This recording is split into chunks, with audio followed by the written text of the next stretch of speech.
This quest for happiness is one of the noblest aims of humanity. Happiness has been very elusive to many. Kaya dapat we seek happiness and fulfillment, not sadness and frustration. But sadly, many people, unconsciously and unknowingly, actually seek sadness and frustration in their many projects. Jeremiah 13:23. A black man cannot change the color of his skin, and a leopard cannot change its spots. Ang sinasabi, you cannot change your inborn nature. Diyos ang may assign yan, Diyos ang may bigay niyan. Pwedeng mabago ang mga dekorasyon sa buhay, pero yung core personality, yun ay mahirap gawin. Change people, a sad and frustrating project. Lord, we thank you that you love us, and you nurture us and nourish us and accept us. That at the end of the day, it is your love that makes us worthy of your presence, of your calling, of your blessing. Nawa, Panginoon, sa sandaling ito, patuloy niyo po kaming turuan at gabayan para makita namin ang mas matitibay at mas epektibong paraan kung paano kami sasaya sa buhay na siya namang gusto mong mangyari sa amin. We seek you, Father. Be our preacher, our teacher. In the name of Jesus, we thank you. Many of us are in the business of changing people. Some people get married and say, I'm going to change you with my love. Then 30 years later, hindi rin naman nangyari. May mga konting mga pagbabago, pero yung basic, yung core personality, you have to struggle with it or accept it or love it. At marami mga tao naghihiwalay, nagkakagalit because of this business of changing people. It is really a sad and frustrating project. And it is so because usually people do not and cannot change their nature, their natural disposition and tendencies. Ecclesiastes 6:10-11, you are only what you were created to be, a human, and it is useless to argue about it. People cannot argue with God about this, and a long argument will not change the fact. So marami mga tao kung buhay, they struggle with themselves, they reject themselves, and they reject other people, and they are continuously seeking quick fixes to change themselves and to change others, only to end up frustrated and sad. People do not change significantly unless they have the genetic codes on which to base such change. In other words, huhugot ka pa rin ng pagbabago dun sa nasa iyo na nung isilang ka pa lang. Pag wala doon, wala ka mahuhugot, hindi mo mababago yung department na yun ng iyong buhay. Ano ang pagbabago ang gusto natin sa atin at sa kapwa? Kailangan may tutungtungan, may kakapitan, at yun ay yung likas doon sa tao. Hindi mo siya pwedeng baligtarin kung ano yung likas niya. Marami nang nagtangka niyan at nabibigo naman lahat. Paminsan-minsan mukhang nagtatagumpay, pero after a while, umuulit, dumadating uli yung totoo, yung natural, kaya magkakaroon uli ng mga struggle kung yun ay hindi matatanggap at hindi yun actually masaselebrate. Ecclesiastes 7:13, look at what God has made. You cannot change a thing even if you think it is wrong. Kahit hindi ka agree sa Diyos, kahit namamalian ka pa sa nakikita mo, kung Diyos ang may gawa, hindi mo yun mababago. So parents, yung ating project to always want to change our children, children wanting to change their parents, brothers and sisters wanting to change one another, mga magkakaibigan, lagi nilang stress ang nangyayari dyan, at ang nagiging bunga, paghihiwa-hiwalay o pagkakasira ng samahan. Ecclesiastes 1:15, what is crooked cannot be straightened, what is lacking cannot be counted. So huwag mong labanan yung natural, yung likas, yung nandyan. Dapat mo lamang siyang matutunang tanggapin. At kung matututunan mo pa siyang kakitaan ng maganda, ng mahusay, ng kaibig-ibig, sasaya ka. You can't make somebody change. Changing a person requires coercion, or manipulation and intervention, or violation of the person's basic core. It will damage the relationship. Kahit sa church, the church is in the big business of changing everybody. So we're also in the big business of rejection, in the big business of kicking people out, in the big business of going underground, hiding our realities and our truths, because our truths will not be accepted by many, because the many will want, the mob will want to change us. So you observe manipulative parents, as early as possible, their children escape from them and from their presence. Yung mga sobrang mga domineering parents, ang kauna-unahang ginagawa ng mga anak, pagkaroon ng pakpak, lumilipad, palayo. And even if there seems to be a change, when we are manipulating and coercing people, it's really not a change. It is just a transition into another naturally designed other that has always been there but was only waiting for the right time for it to come out. Hindi pwedeng palabasin yung wala naman doon at hindi naman nagtatago doon noon pa man. Nandun na rin, kaya lumabas lang. Tulog lang at naghihintay ng tamang panahon para gumising. Hindi lahat pwedeng magbago the same way. We cannot all change the same way, the same direction, in the same trajectory because we are not all made the same. Hindi tayo kinrate na magkakamukha. We are all unique. Kahit ang ating mga fingerprints, unique. Walang magkakamukha. At ngayon, the higher level of identifying individuality nasa mata, lalong mas precise, walang magkakamukha na mata. Kaya ngayon sa mga airport, ang sinisilip na mata eh. Hindi na lang fingerprint. Kasi mas nakita na nila na mas obvious doon ang pagkakaiba-iba natin. You could inspire, educate, support people to reform, to have some rearrangement of their behavior, but never be in the sad and frustrating business of changing people at their core. If you want some success in the changing business, change the object. Make it yourself. Change yourself.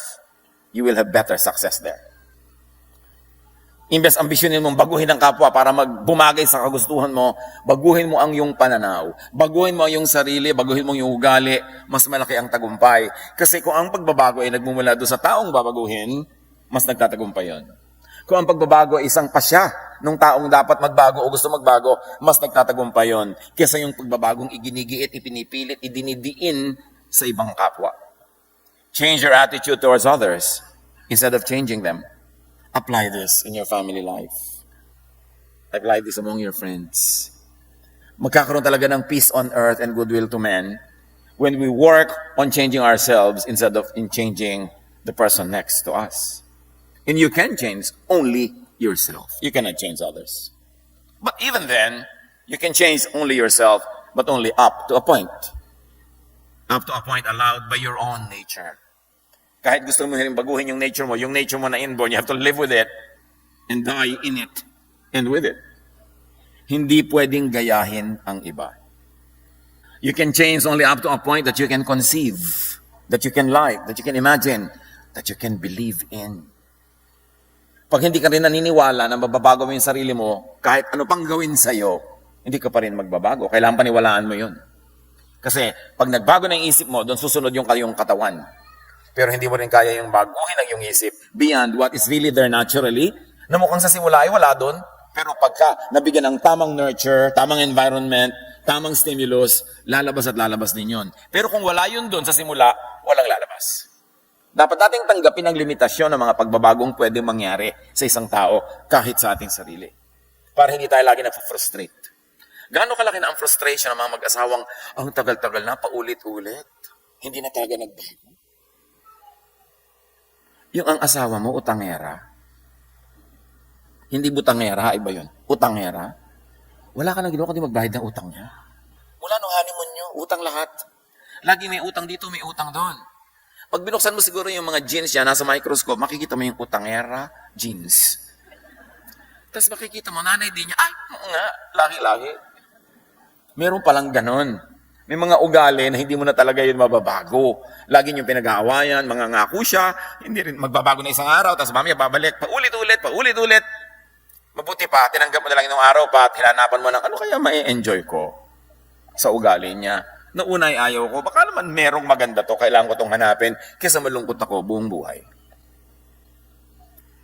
But change must be conceived, must born in the mind, in the heart of the person who will change. If you can think it, you can do it. If you can believe it, you can do it. But if you cannot believe it, it cannot be done. And what's more, mas mahirap naman yata ang idea mo, tapos papapaniwalain mo ng iba na babaguhin nila ang sarili nila according to your idea, ang laki ng resistance. You're bound to fail. And the only lasting changes are those that we decide to make ourselves. Kailangan ikaw ang magpasya na babaguhin mo ito. Pag meron kang ganong decision, kailangan gawin mo yun. Yung mga I will quit smoking, I will quit this, I will quit that, yung tao ang kailangan mag-decide. Kahit anong pamimili po dyan, huwag ka manigarilyo, may cancer, may ganito, may ganyan. Dahil ang drawing, ipakita mo sa kanya ng mga cancer na tinitirhan ng mga langgam. Hindi siya magbabago hanggang hindi siya nagsasabing, babaguhin ko to. Kaya pag binabantayan mo, pinaparusahan mo, pag nahuli mo, magbabago-bago lang yon habang nakikita mo. Pero pag talikod mo o pag naitago niya, babalikan at babalikan pa rin. Changes we can cause in others could only be those which are also natural to them. Also God-given and God-designed long before.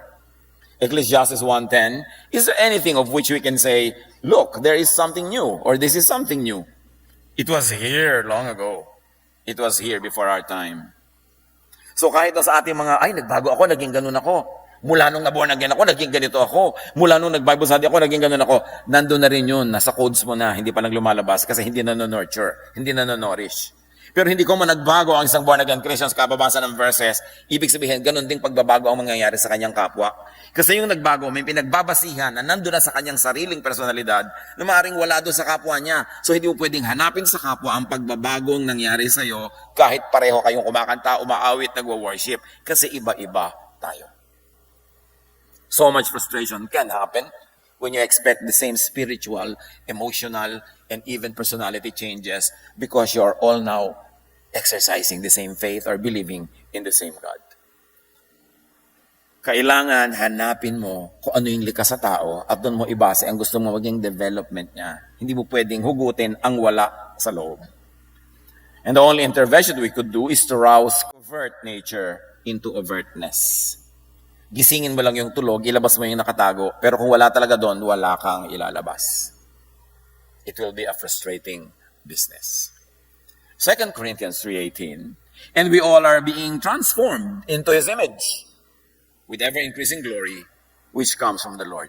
So sabi mo, see, may transformation, but that transformation is God-ordained. It is God-designed.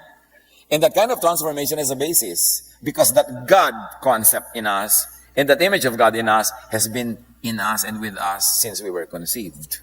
In other words, it is not foreign matter. It is there. Kailangan lang gisingin, kailangan ma-encourage, kailangan ma-nurture.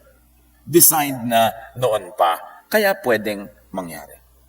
Our transformation towards godliness is very, very possible because godliness has been in us, ingrained in us, has been part of us since creation. But God created us in unique ways. That's why the transformation that can happen is not uniform. Iba-iba pa rin. Because God is not a God of sameness. God is God of variety. Ang lahat ng ginagawa niya, iba-iba. Iba-iba ang snow, iba-iba ang patak ng ulan, kung inoobserbahan mo yan. Iba-iba ang isda, iba-iba ang kulay. Iba-iba, so hindi tayo pwedeng pare-pareho. Pag ginawa mong pare-pareho ang tao, mabibigo ka lang, mafo-frustrate lang siya, mai-stress lang kayong lahat. People do not change significantly unless they have a significant change of mind or heart. And that is only if the change could be affected by and in the mind. So ang mahalaga talaga ministry mo, yung isip ng tao, yung kanyang diwa, yung kanyang consciousness. Hindi mo pwedeng daanin sa pananakot, sa pagpaparusa, hindi mo pwedeng daanin sa pagbabantay. Kailangan siya, makarating siya sa point na yung isip niya mismo naliwanagan at nakita niya ang dapat makita at natanto niya ang dapat na maunawa. Romans 12:2, do not conform to the pattern of this world, but be transformed by the renewing of your mind. So sa isip nagsisimula ang lahat. At kanya-kanya tayo ng isip. Kanya-kanya tayo ng kayang isipin at kanya-kanya tayo ng pinupuntahan ng direksyon ng isip. Kaya sabi, then, when you do this, you will be able to test and approve what God's will is. His good, pleasing, and perfect will. Sa isip ang lahat. Paano mo papalitan ang isip ng iba hindi mo naman isip yun? Kailangan ikaw ang baguhin mo yung sarili mo. At siya baguhin niya ang sarili niya. And at most, we can inspire one another. Meanwhile, personal experience, not a lecture, could be a major catalyst for change. Ang tunay na nakakapagpabago sa tao, kung magbabago siya at kung may paghuhugutan siya ng pagbabago, ay karanasan. Kaya dapat hayaan natin ang taong makaranas. Tulad ng tinatawag natin na prodigal son. Bakit ba siya nagbago ng isip? Naranasan niyang mahirapan. Naranasan niyang magutom. Naranasan niya ikumpara yung kanyang amang mabait o sa kanyang amo na hindi siya pinapakain. So dahil naranasan niya, nagkaroon ng kakapitan ang pagbabago ng isip. At nung nagbago ang isip, sabi niya, tatayo ako, uuwi ako sa amin, at sasabihin ko sa tatay ko, tanggapin na lang niya ako kahit katulong na lang. Dahil nagbago ng isip niya, sumunod yung katawan. Pero kailangan sa isip magbago. Paano niyo babaguhin ang isip ng iba? Sa sermon? Kaya ngayon mga bata, kakantahan ka ng Papa, don't preach. O kaya tatakpan nila yung tenga nila, o maglalagay sila ng mga earplugs dyan. Para hindi ka marinig. Kasi, kung minsan, nakakatorete yung naririnig mo. Lalo't hindi handa yung utak mo na pakinggan yon. Hindi nadadaan sa nag. Hindi nadadaan sa bunganga. Hindi nadadaan sa pagpipilit. Kailangan yung tao ang makarating sa sarili niyang moment of enlightenment. Kailangan magkaroon siya ng sarili niyang kaliwanagan at karanasan ang malakas magturo ng pagbabagong loob. Pag ang karanasan mo na ang gumising sa natutulog mong katalinuhan, at ang malakas gumising sa natutulog na katalinuhan at karunungan ay pain, suffering, failure. Kaya mga yon, hindi dapat negative ang tingin natin. When people go through pain because they did things, cause and effect, our prayer is that it will lead them to enlightenment. Hindi yun punishment kung naging dahilan para siya magkaroon ng pagbabagong loob. Sabi nga nila, there are no mistakes, only lessons learned. Pag tinignan mo isang karanasan na nasaktan ka, napagod ka, nalugi ka as mistake, napaka-negative. But you can count it as a lesson learned. May natutunan ako. Siyempre may matrikula. Siyempre may bayad. Pero may natutunan, therefore panalo ka doon. At yung ganun mga karanasan ang magpapabago. Kaya mahalaga kung gusto natin na ma-inspire ang ating kapwa na mag-improve ang ugali, mabago ang kanilang mga asal, encourage them, allow them to experience many things in life. Especially hardship. Especially what some people call failure. Especially difficulty, kasi yun ang gumagawa ng karakter. Kaya pag pinalaki ka sa layaw, puro sarap, puro ginhawa, madalas kulang sa karakter. Kulang sa ganda ng pagkatao ang isang taong hindi nakakaranas ng mga paghihirap. Hindi naman natin gusto mag-volunteer na maghirap. Pero kung naghihirap ka, tapos tututunan mo yung lesson, napakaganda nun kasi you can turn it into something beautiful. So let us not interrupt people when they are going through the lessons in life. Let us not always try to shield them, especially our children, from difficulty, from the consequences of the choices they make. Dahil yun ang magpapabago ng kanilang isip at yun ang gagawa ng pagkatao. Yun ang bubuo ng karakter. To be happy, do not change people. Instead, sabi ng 1 Thessalonians 5:14-15, be patient with everyone. Do not expect people to change according to your taste, according to your wants, or kung church, according to your statement of faith. Yung church tuloy nagiging parang factory. People come in as individuals and after 1 week, they're all uniform. Magkakamuka. Nawawala yung personalidad ng mga tao. Do not change people according to your doctrinal stand on things. Let the Lord finish the good work that the Lord has begun. Let the person go through experiences. And what you can do is to inspire, to assist, to help, but not to intervene. Not to manipulate, not to coerce people into sainthood. Do not use religion to change people. In fact, the purpose of a Jesus-based religion is to accept people, not to change them. And once accepted and loved, they rediscover themselves and they decide to change towards godliness and they change. Not because you police them and coerce them into change. So beware of testimonies. You know, testimony, somebody stands in front and look at me, I read the Bible 3 times and I'm a changed person. And then the answer is, so you too. You too must change the same way I changed, in the same direction I changed. And that is very coercive. Truth niya yun, different people have different truths. Personal truths. You change, and you can change only what is in a person because of nurture. So when the nurture is changed, the result will change. But no nurture can change nature. So you've got to learn to accept what is nature, and you can change what is just because of nurture, but you've got to know the difference. Kaya maraming tao in the churches, they go underground because they say, I'm in this situation, and the same brother or sister is in the same situation, and this person already changed. How come I have not changed yet? You can change the nurture, and you can change the product. But what about the nature? Because not all people have the same nature. Instead, let religion help you change your mind about others, instead of forcing them to change according to your expectations. Let your religious belief, let your spirituality change your mind about accepting others, appreciating, even enjoying and celebrating others and their otherness. Huwag mo siyang hanapin na maging ikaw. Hanapin mo yung pagiging siya at yun ay ma-enjoy mo sa buhay kasi yun ang gift ng Diyos sa'yo na hindi lahat ng tao kamukha mo. Na merong ibang may enjoy outside of you. That when you are together, kumpleto ang lahat kasi iba-iba kayo. Ephesians 4:22-24. You were taught to be made new in the attitude of your minds and to put on your new self, which means your new mind, created to be like God in true righteousness and holiness.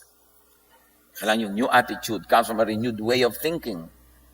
So be happy, accept people, appreciate, and even enjoy people. Enjoy their being different from you. Tama na ang struggle. Tama na ang manipulation. Tama na ang rejection. Kailangang magbago tayo ng pananaw tungkol sa pagbabago. In Jesus, God accepts, not changes people beyond their natural, inborn design. Jeremiah 13:23, can an Ethiopian change his skin or a leopard its spots? The obvious answer is no. Matthew 9:12, Jesus said, for there are eunuchs who were born that way. The one who can accept this should accept it. The Lord says there are people who are born that way, born this way, born that way. You should learn to accept it. Not you trying to chase everybody to become like your ideal. Accept people. Enjoy people's otherness and uniqueness. Enjoy the otherness and uniqueness of your partner. Kumusta naman kayo mga mag-asawa? Na-enjoy mo ba na ibang-iba sa ugali mo, ugali na yung asawa? O lagi niyo pinag-aawayan? Kumusta naman kayo magulang at anak, magkapatid, magkaibigan? Yung mga magkaibigan, pilit sila nagtatalo, kailangan maging katulad ka ng iniisip ko na dapat ay ikaw. Tapos maghihiwalay lang sila dahil sa ganon. We must always tell God and ourselves, Psalm 139:13-14, for you created my inmost being. You knit me together in my mother's womb. I praise you because I am fearfully and wonderfully made. Your works are wonderful. I know that full well. Instead of struggling with your maker, appreciate the way your maker made you. And keep on improving within the realm of what can be improved on based on your God-given inborn nature. Accept yourself as God created you and appreciate and enjoy even yourself. Dapat may spirituality, may religion, may church para mawala yung guilt at mag-enjoy ka ng freedom from guilt. Hindi yung lalong dumami ang guilt at lalo ka lang na-depress habang dumadami ang yung religious involvement. This is true Jesusness. Accept, not change people. Inspire, help them, pray for them, support them. Then they will come to a realization that they want to change for the better, but only within what their nature will allow them. Yun lang tayo matatahimik. Doon lang magkakaroon ng kapayapaan sa tahanan, sa lipunan, sa church, maging sa buong mundo. Romans 15:7, accept one another. Then, just as Jesus accepted you in order to bring praise to God. Sinabi bang reject one another? No, the Pharisees are in the business of rejection. The teachers of the law and the Pharisees are in the business of judging people, of promoting themselves. But Jesus is in the business of loving and accepting people. And that love, once internalized, is what inspires and energizes people to change within. And then the change will go out of what is in their heart to become real, to be manifest in physical reality. Kaya nagiging totoo. It is the individual's personal business to change themselves. 1 Peter 1:22, now that you have purified yourselves by obeying the truth so that you have sincere love for each other, love one another deeply from the heart. And this is what brings happiness. Be happy. Let others be happy. Desert, abandon, project the project that is sad and frustrating, that is changing others to suit your taste. Father, we thank you that you accept us and you love us.